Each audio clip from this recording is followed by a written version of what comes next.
colaboración eficaz, porque hasta ahora el equipo especial no logra sus homologaciones a nivel judicial.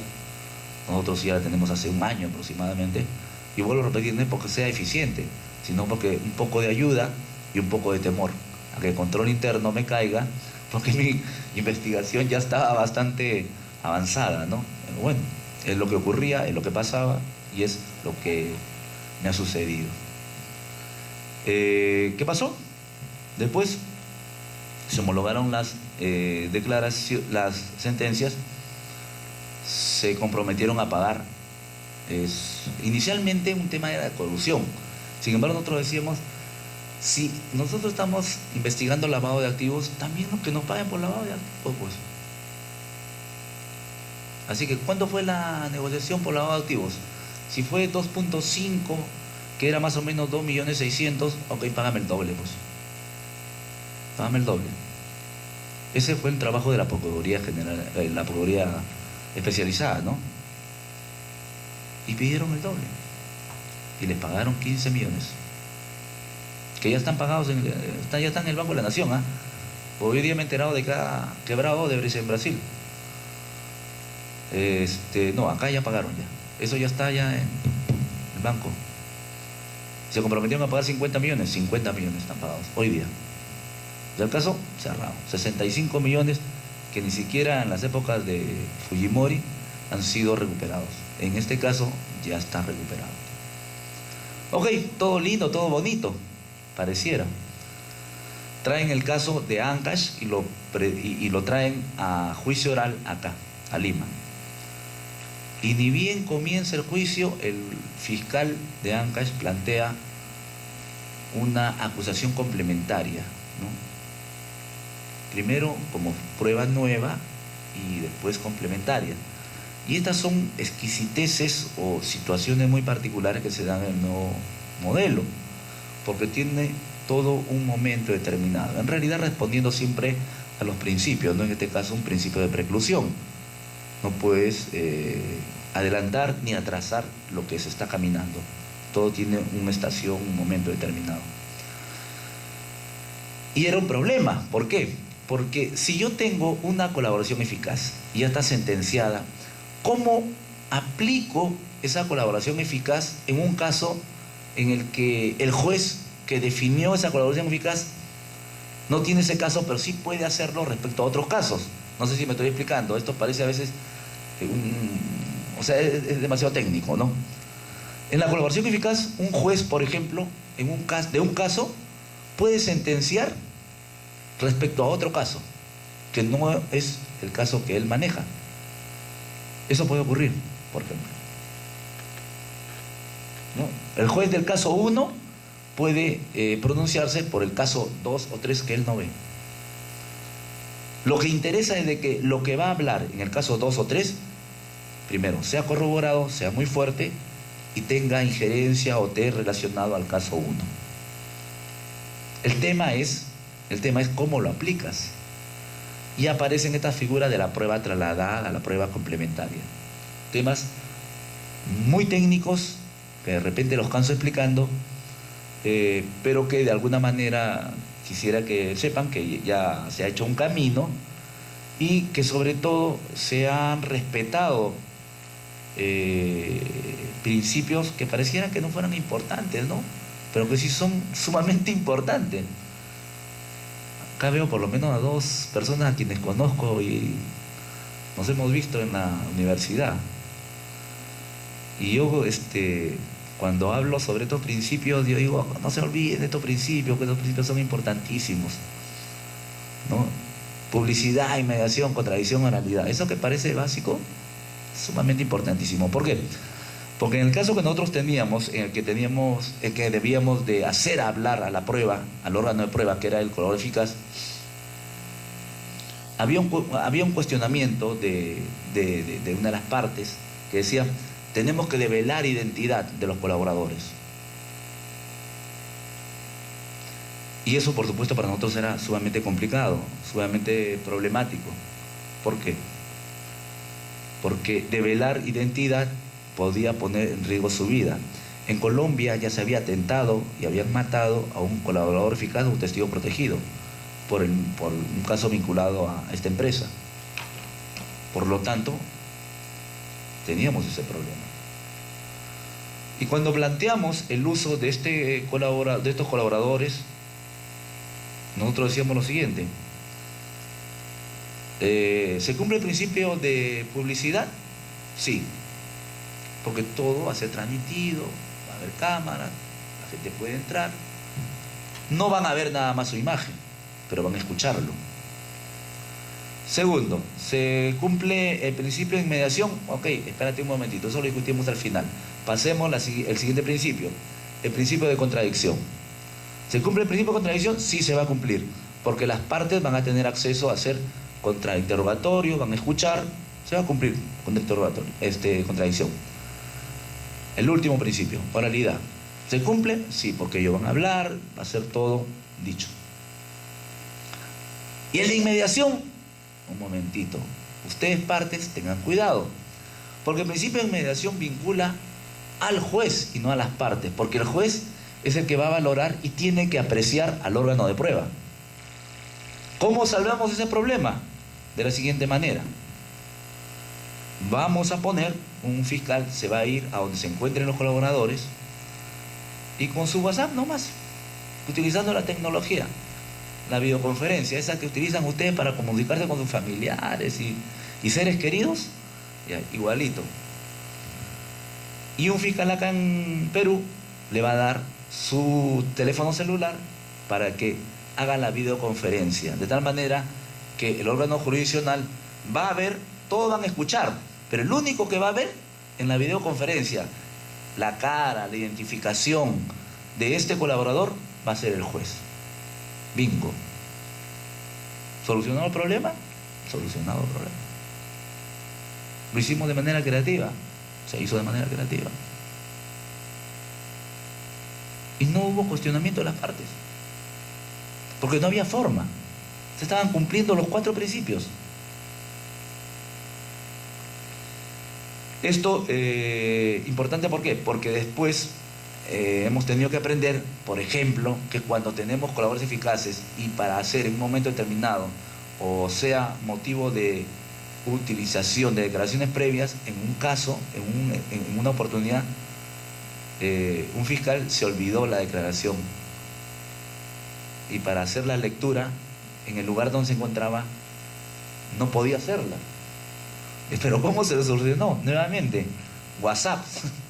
Tómale una foto, un screenshot y envíale a ver que reconozca. O sea, eso es, pero así, rapidísimo. Y se solucionó.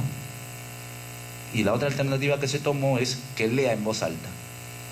¿Es cierto? Sí, es cierto, correcto. Superado el tema de declaración previa. Todos estos temas que estoy hablando son básicamente prueba. Son diligencias probáticas. Es litigación oral. ¿Cómo no me van a decir no saber litigación oral? Tenemos que saber litigación oral. Es importante, ¿por qué? Porque para utilizar declaraciones previas, tú requieres 2 situaciones particulares. Una, hacer recordar, y la otra, por contradicción de la persona respecto a su declaración anterior. Entonces, técnica. Y eso no está en el código. Muy bien. Ya casi terminando. ¿Cómo incorporar esta información cuando el juicio ya estaba avanzado? Porque por lo general tenemos la idea de que cuando entramos a un juicio oral, los parámetros del juicio oral y de los extremos fácticos son inamovibles. Lo que yo planteo a nivel de acusación no lo puedo variar en juicio. Eso académicamente, eso doctrinariamente. Pero en la práctica hay un par de soluciones. Escrita en el código, las 2. Una, a través de la prueba nueva, ¿no? Tú puedes solicitar cuando se inicia el juicio oral una prueba nueva, pero la prueba nueva no te va a cambiar los hechos. La única posibilidad que te cambie los hechos es la acusación complementaria. Y la acusación complementaria te exige algunas condiciones. Las primeras, que los hechos, primero, sean hechos ya afirmados, hechos que tengan una consideración que supere las contradicciones iniciales, ¿no? Así que ahí tienes que cumplir con lo que te dice el código respecto a la acusación complementaria. Pero en la acusación complementaria hay una casación también que ha salido, la última, pero esta, la que empleamos básicamente, nos decía que hay dos situaciones. Uno puede modificar en pleno juicio los hechos por dos extremos. Una por circunstancias y la otra por hechos mismos. Si es por hechos mismos, puedes cambiar tipificación. Pero si te da por circunstancias, tú puedes utilizarlo en delitos continuados. Y nuestra teoría en la acusación era que se había realizado una serie de actos de colusión y que se habían presentado un delito continuado. Es decir, durante la ejecución de la obra, los actos de colusión por parte de la empresa y por parte del gobierno regional habían sido progresivos.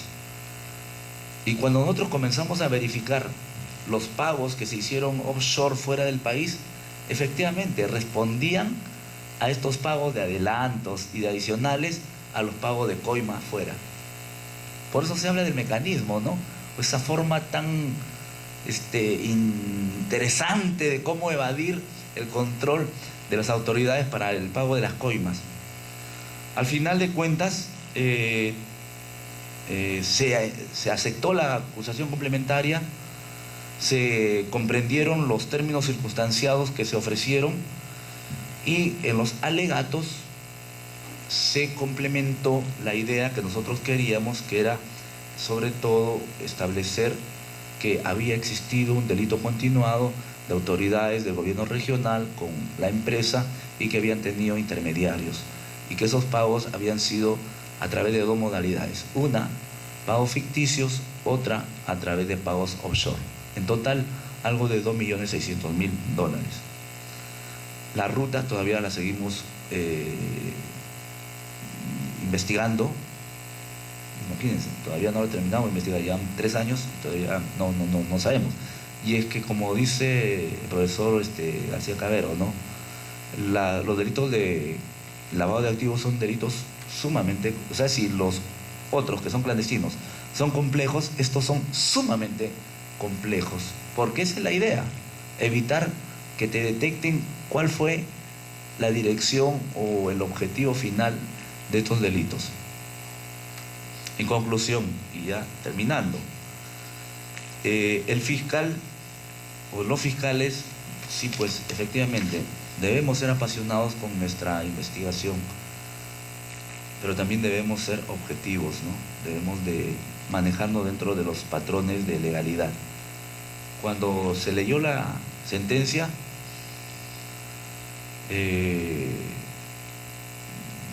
yo rara vez entro a las redes sociales porque me han recomendado de que no entre, debido a que uno sale a veces un tanto contagiado de negativismo, ¿no?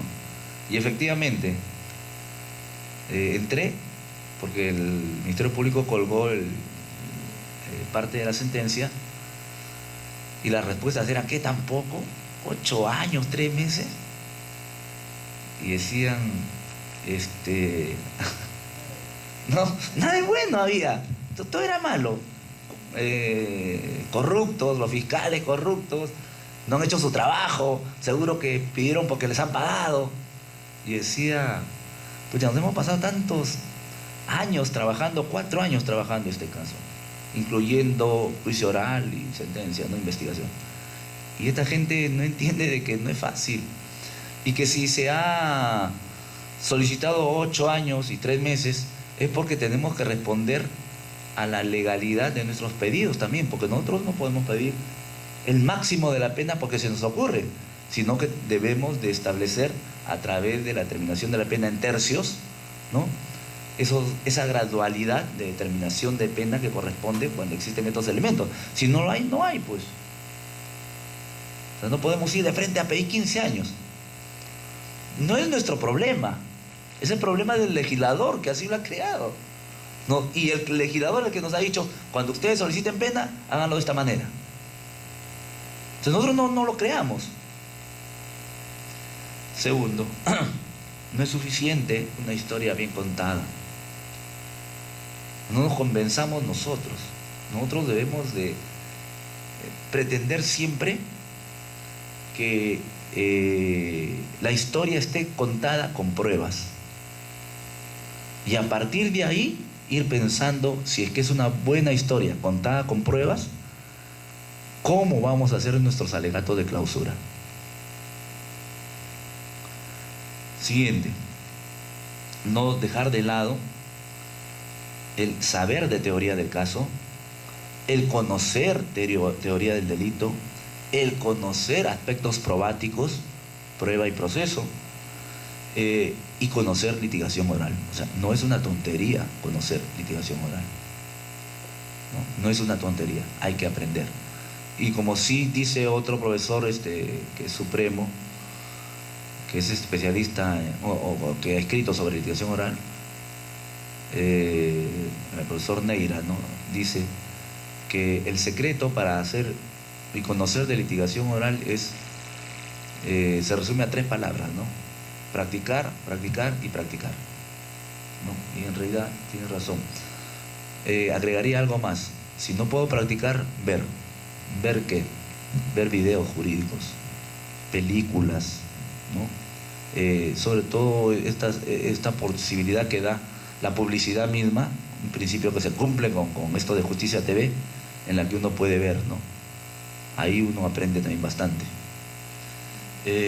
Finalmente, señalar que la investigación y juzgamiento son profundamente estratégicos.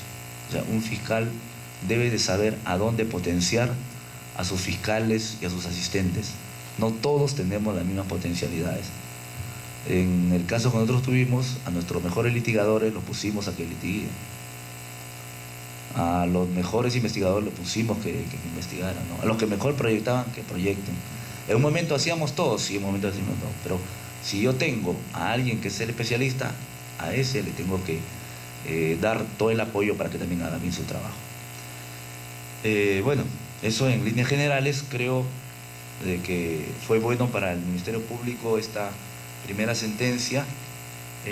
Vuelvo a repetir, es por todo lado y por donde se le vea una sentencia que es efectiva, porque se ha sentenciado de manera efectiva.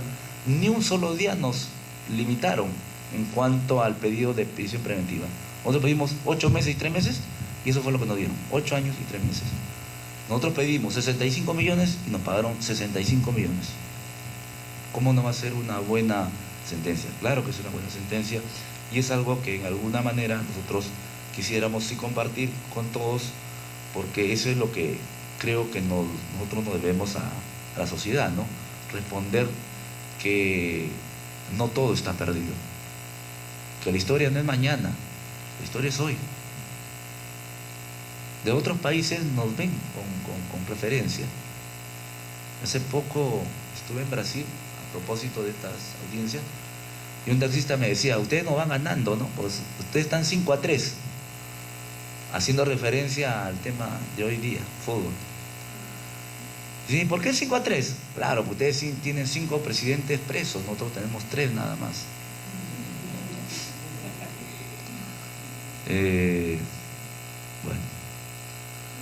Bueno, no está todo mal. La historia es hoy. La historia no es mañana. La historia es hoy. Depende de ustedes, depende de nosotros. Depende que nuestras familias estén orgullosos y se sientan contentos que dentro de la familia exista personas que trabajamos en el Ministerio Público, ¿no? Que tal vez no nos jubilemos, tal vez que no terminemos siendo cuestionados, pero el fiscal que tiene temor y el fiscal que cree que se va a jubilar en esto, estoy seguro que no va a ser muy audaz, ¿no? En esto hay que ser un poco audaz a veces. De otra manera no vamos a lograr objetivos.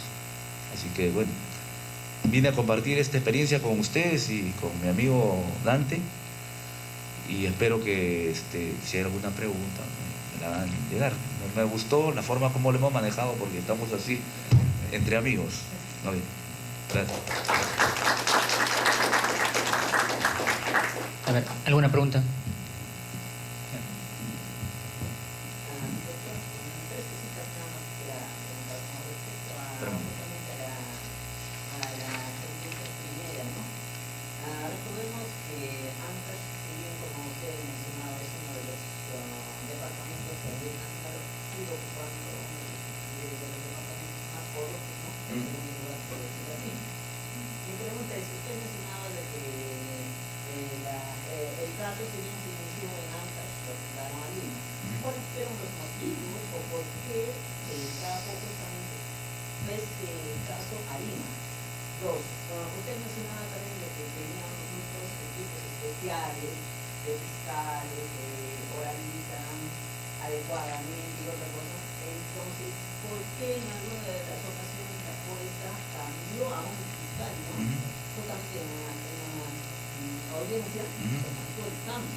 Okay. A ver, el caso Centralita, que es el caso madre, es un caso que vino el año 2014. ¿Y por qué lo trajeron? Porque precisamente detuvieron a César Álvarez y dentro de la descripción general que en esa época se hizo era que era una organización que tenía varios aparatos, dentro de los cuales tenía un aparato de apoyo político. Entonces, como estaba copada la región de la organización, era mejor extraerla y llevarla a la capital, a una fiscalía que no tuviera el riesgo que los fiscales estuvieran contaminados por un lado, y por otro lado que estuvieran más resguardados, más de seguridad, porque habían 3 muertes ya. Mataron a un señor Nolasco, a una señora Hilda Saldarriaga y al vicepresidente regional. Entonces no era una zona muy segura, por lo tanto había que traer ese caso, el caso Centralita, y eso se trajo el año 2014. El caso Chacas, que es por la carretera, es un caso que se inicia en 2014 por intervención de la Contraloría. La Contraloría emite 5 informes y dentro de los 5 informes, uno concluyente, los otros 4 señalaban cuáles eran las irregularidades, pero eran irregularidades, digamos, mostradas de manera técnica, en papel. Cuando se hizo la acusación la hicieron en Ancash, ellos partieron la investigación o el caso en 2. Una, la buena pro y la ejecución. Menos mal que la parte de ejecución no la sobreseyeron, porque la buena pro sí la sobreseyeron, por falta de elementos de convicción. Y la acusación por ejecución de obra, que le ha quedado lugar a esta sentencia, estaba esquematizada en base al informe, pero no tenía mucho más. Es por eso que la juez dice, ¿no?, en su sentencia, dice, hasta antes de la acusación complementaria había una visión probática. Después de la acusación complementaria, ya con los palabras eficaces, con el reconocimiento de los testigos, cambia el panorama probático. ¿Y por qué? Porque hasta el 2016, que se planteó la acusación, no existían los elementos o hechos circunstanciados que sí trajeron los colaboradores eficaces, a propósito de las colaboraciones eficaces que se hicieron en Centralita. O sea, Centralita genera los colaboradores eficaces que dicen, y nosotros también conocemos de esto, ¿no?, que era el caso del delito precedente en la carretera Chacas-San Luis. Porque a nosotros nos interesaba saber, ¿no? Nos interesaba saber cuál había sido la fuente o los actos ilícitos o delito precedente que había generado tanto dinero. Por eso nos importaba, necesitábamos demostrarlo. El cambio de fiscales se da cuando ya traen este caso a Lima, y es el primer caso que el subsistema anticorrupción a nivel nacional, con competencia nacional, lo asume. Es el primer caso. Y el fiscal que trae el caso es el fiscal que lo había tenido desde el principio. Lo que ocurre es que a criterio de la juzgadora, en un momento determinado, por falta de, según ella, técnica de litigación, no por mala intención, sino por una técnica de litigación, entendía que no estaba haciendo las preguntas que correspondían, poniendo tal vez, entendiendo lo demás, que podía colocar en indefensión al Estado. Así como se puede cuestionar una mala concepción en litigación de un abogado que puede dejar en indefensión a su patrocinado, también ella entendía que en este caso el fiscal, a pesar de que conocía el caso, y lo dice ella, ¿no? Lo dice, no es que esté haciendo malas cosas, es un problema de técnica, por lo tanto, solicito para que la Fiscalía Superior designe a un nuevo fiscal. Es ahí en donde la Fiscalía Superior nos miró, dijeron, bueno, ustedes son centralistas, ustedes son los que conocen el caso madre, háganse cargo del caso, ¿no? Una cuestión bien particular, porque hacerse cargo de un caso en medio de un juicio oral es sumamente complicado, como el ejemplo que yo vengo repitiendo. Es como que en una operación en sala de emergencia, ¿no?, le digan a un médico, sal tú y entra el otro médico. Y el otro médico, ¿de qué se trata? ¿De qué voy a operar? Esto ocurrió más o menos así, ¿no? Pero también hay que reconocer de que el fiscal que salió nos entregó todo el material que él tenía, ¿no? Y nos apoyó dándonos a entender cuáles eran las potencialidades del caso. Nosotros ya habíamos trabajado, y es lo importante, trabajar en equipo. Yo por lo general no tengo mayor problema con mis colegas fiscales porque trato de compartir información, porque se trata de eso. En las colaboraciones eficaces uno tiene que ir llevando a su colaborador y preguntarle, oye, ¿te sirve? Esta información tengo, ¿te puede servir para solucionar tu caso? ¿Okay? En esta oportunidad fue así. Fue como ocurrieron las cosas. Entré, me designaron al despacho. En realidad tuve que fraccionar el despacho y estábamos ya con la acusación de Centralita y nos dieron este otro caso. Fue realmente muy difícil, porque empaparse en pleno juicio de un caso con citas inmediatas era un poco complicado, pero que fue menos mal superado con el apoyo de los propios fiscales y de la propia institución, ¿no? Y la última pregunta me quedó, eran 4.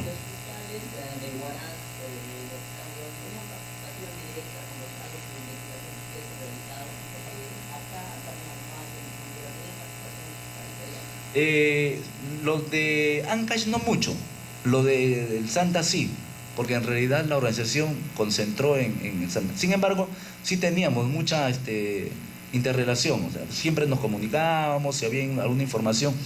Esta organización criminal tiene una buena cantidad de investigaciones que todavía siguen girando todavía, ¿no?, en la región Ancash.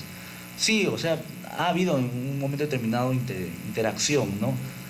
A propósito de colaboraciones, a propósito de testigos, a propósito de controles testigos sobre todo, y declaraciones que hemos hecho en esos lugares. Pero sí, ha habido una interacción bastante importante. ¿Otra pregunta? ¿Otra pregunta? Listo. Muy bien, a continuación vamos a hacer la entrega al doctor Elmer Atilio Chirre Castillo de un diploma de reconocimiento por su participación esta tarde.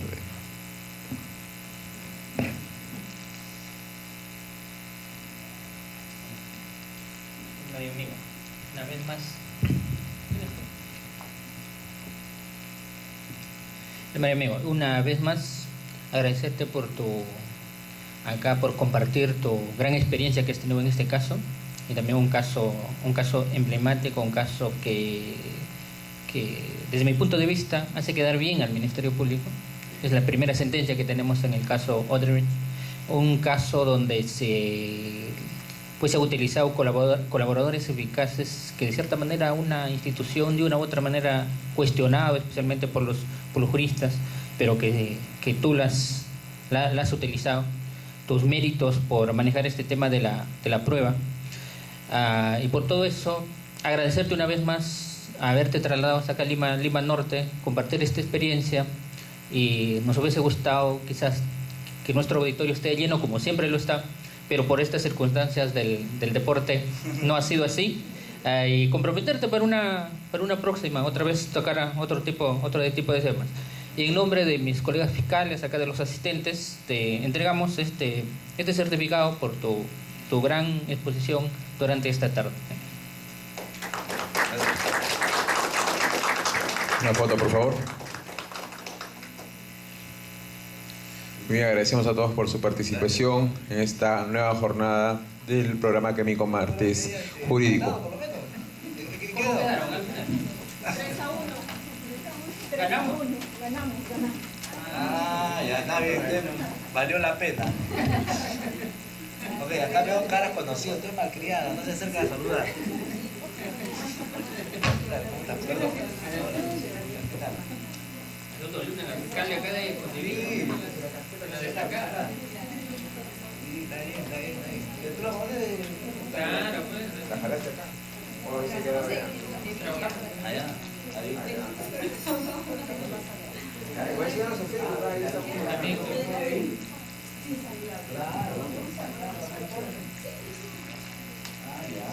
Pero ya está el fiscal.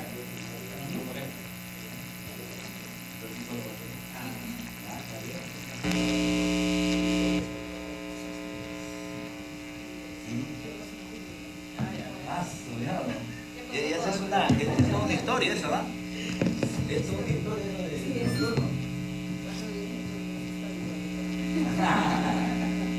Bueno, pero mientras haya ganas, importante que haya ganas. Chao.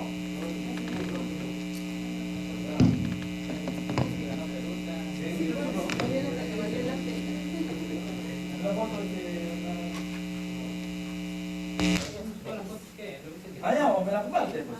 Ya. Una foto, ustedes le van a tomar. A ver. Para que salga la bandera del ministerio.